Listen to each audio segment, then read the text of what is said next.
Hello guys, আসসালামু আলাইকুম। আশা করি ভালো আছেন। আপনাদের দোয়ায় আলহামদুলিল্লাহ আমি অনেক ভালো আছি। আজকে আসছি আমাদের বেগুন ক্ষেতে আর কি, বুঝছি? মানে এই যে নাঙ্গল বলে আর কি, নাঙ্গল টানা হচ্ছে।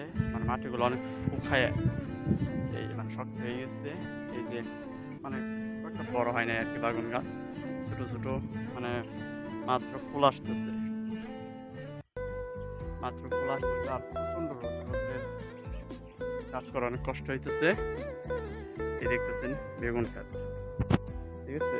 অনেক ছোট আর কি, ফলাইতেছে। দেখেন আপনারা, এই যে মাত্র ফলাইতেছে। হুম আর এই যে প্রচন্ড রোদে কাজ করা খুব কষ্ট হইতেছে, মানে ফলাইতেছে না আর কি, এত রোদ।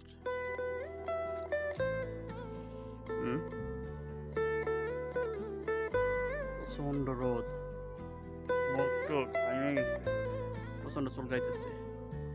এই দেখতেছে আজকে বেগুন ক্ষেত, ঠিক আছে? আর দেখতেছেন এই যে এই জায়গায় মেশিন, ঠিক আছে, যেটার পাম্পে মেশিন বলে। পেয়ারা গাছ আছে, তারপর নিম গাছ। এই জায়গায় প্রচন্ড ঠান্ডা থাকে। আমরা বেশিরভাগ সময় যখন কাজ করে ক্লান্ত হয়ে যায় আর কি, তখন এই জায়গায় বসে আর কি বিশ্রাম নেই। ওই যে পাশে ধান খেত, আর বেগুন কপি এখনো লাগানো হয় নাই, কপির দেরি আছে। আশা করি কপি যখন লাগানো হবে আপনাদের দেখানোর চেষ্টা করব। আপাতত আজকে বেগুন ক্ষেত দেখাইলাম, ঠিক আছে? দেখেন বেগুন ক্ষেত।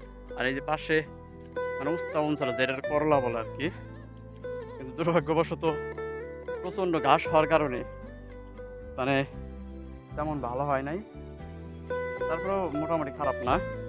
দেখতেছেন এগুলা সুন্দর করে যেগুলো কঞ্চি বলা আর কি, এগুলা গাইরে গাইরে, ঠিক আছে, জাংলা দেওয়া লাগবে। দেখতেছেন প্রচন্ড ঘাস হয়েছিল, যার কারণে খুব একটা ভালো হয় নাই। তারপর মাঝে মাঝে মনে হয় যা কদুর দানা আছে আর কি, যেটারে লাউ লাউ বলে আর কি, ঠিক আছে? আর এই দেখতেছেন প্রচন্ড রোদের কাজ করা খুব কষ্ট। হ্যাঁ, আজকে এই পর্যন্তই। আশা করি ভালো থাকবেন। Bye bye.